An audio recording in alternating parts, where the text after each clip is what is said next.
This is a tutorial on creating visuals for your music inside Ableton Live. I'm using a suite of Max for Live devices called ZwoBot to create these visuals, and this video is going to be a tutorial on a specific ZwoBot device. So if you're new to ZwoBot, I'd recommend you go back and watch some of my earlier videos first, and I'll put a link to those in the top right corner of the screen now. If you're interested in buying ZwoBot, there's a link in the description. It comes with all of these devices that you can see here. So there's around 70 of them altogether, a bunch of different visual effects devices, visual generators, and lots of utility devices as well. It also comes with a bunch of videos and images that you can use. In this video, I'm going to be talking about the Ossi device, which creates an oscilloscope effect. This is a visual generator module, which means you can create visuals without having any videos or images loaded in. So because this is a sound reactive device, it means it's only going to work when you've got audio coming in. So if I would play now, I've got this track muted.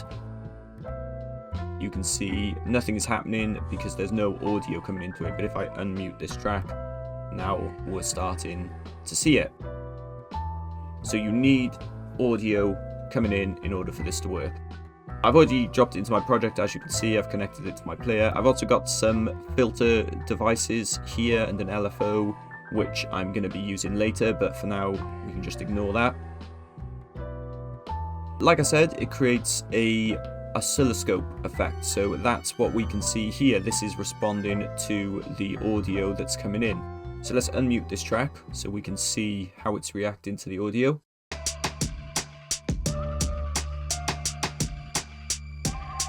So once I hit stop, you can see that stops. Here we've got an Amplify dial. This controls how sensitive it is, how much it's going to respond to the audio. So the higher up it goes, it's amplifying the incoming signal and it's making the waveform bigger.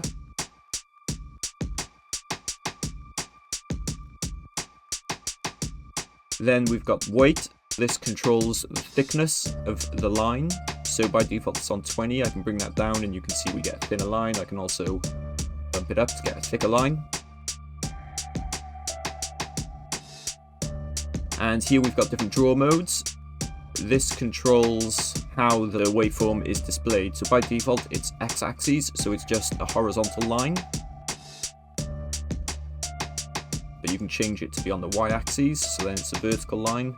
A sphere, so the line is in the form of a sphere.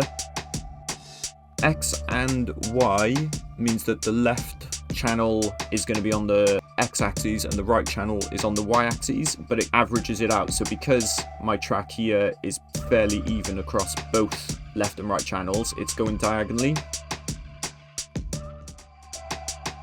But if I were to put this auto pan effect on, now the audio is panning from left to right, so we can see when it's in the left, it's going along the x-axis, and as it pans to the right, it's moving to the y-axis. So now it's horizontal, and now it's panning back over to the left, so it's going back over to the x-axis. So the way that setting looks will depend on how much of your audio is in the left channel and how much of it is in the right channel. And then this one, XY plus, is the same except it adds a delay on the left channel, which means you get it going more horizontal and vertical rather than just being diagonal because it's adding a delay. So I'm going to go back to x-axis, and under here we've got a display mode. So line just displays the waveform as a line, which is what we're seeing at the moment. Loop adds some lines that connect the two ends. So if I just make it a bit smaller, you can see as well as the main waveform, there's two straight lines connecting each end. So loop adds those in. Points displays it as dots instead of a solid line. So if I zoom back in, we can see instead of a solid line like this, they're little dots. Squares does it as kind of a dashed line, like this. And flat doesn't seem to work, so I'm not sure what that's meant to do. Oh, there we go. Okay, so to see flat, you need to add more layers and also turn the spacing up. So we'll come back to that once I talk about the layer and spacing dials.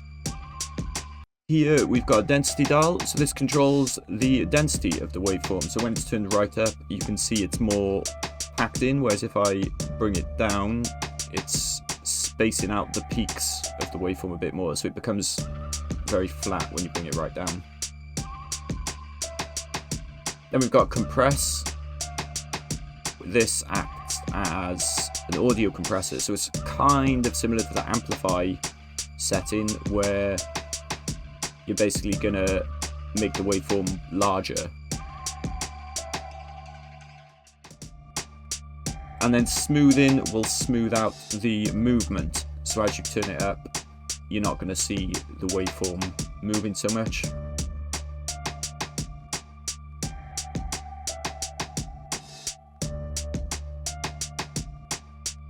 And then we've got size, which acts as a zoom, so you can zoom in and out of the waveform. Stretch will stretch it horizontally along the x-axis. So if we add y-axis selected here, it still stretches it along the x-axis.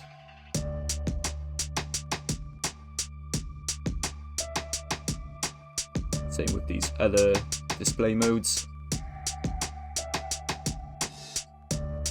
Color selects the color, obviously. And then layer adds multiple layers of the waveform. Now, if you keep your spacing set to 0, you're not going to notice that because they're on top of each other. So you only start to notice the layers when you turn up the spacing. And now we can see that there's multiple waveforms, whereas if I turn that layer back down, spacing is just going to move the waveform down if it's just set to 1 because there's only one layer. But as you bring more layers in, we start to see more of them take up the screen. And then trail adds a trail effect.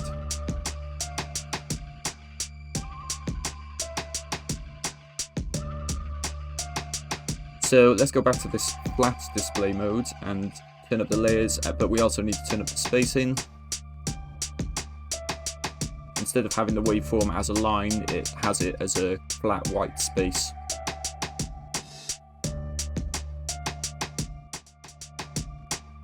And we have this texture button, which will apply it as a texture map on top of whatever you've got underneath. So if I just turn this off, this is what I've got underneath. It's a bunch of images that are changing. And this is why I've got the filter mode on here. I've just got a couple of filter effects on these images. And if I switch the LFO on, that's changing the kaleidoscope. So that's what I've got underneath here. So we can see I can apply this oscilloscope as a texture on top of the visual. We've also got our usual transparency controls down here. This controls the overall transparency, and then we've got a selection of blend modes we can choose from.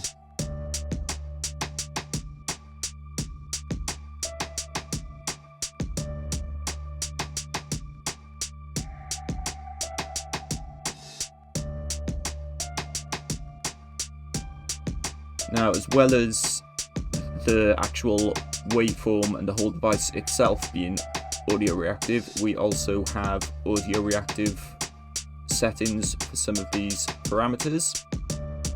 So for example, the Amplify, by default, it responds to all of the incoming frequencies, but you can make it just respond to the lows or highs if you want. So now the waveform itself is only responding to the lower frequencies. So it's going to look different than if I set it to all. Same with the high. I'm going to keep that set to all. We can also have the weight respond to the audio frequencies, so lows or highs. I'm going to keep it at 1 or 0. With the weight, you might notice that as you turn it up, it takes up more CPU. So if you're starting to have some performance issues, you might want to turn the weight down.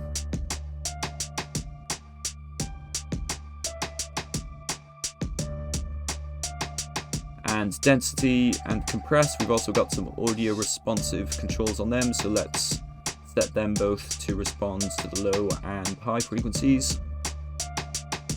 Maybe I'll change this to line.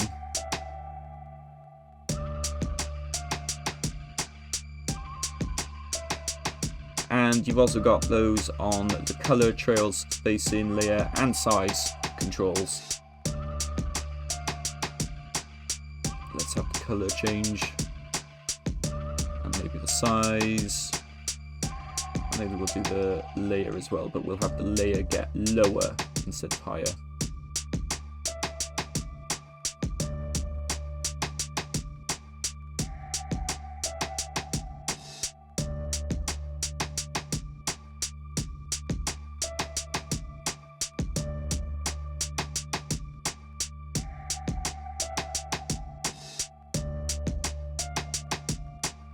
And we've also got a bunch of beat controls on here, so this display mode can change in accordance with your BPM. So let's turn my master beat control on here. I'll have it change maybe every half note. So now this is going to change randomly. And we've also got a few other beat controls, so maybe I'll put the smoothing one on.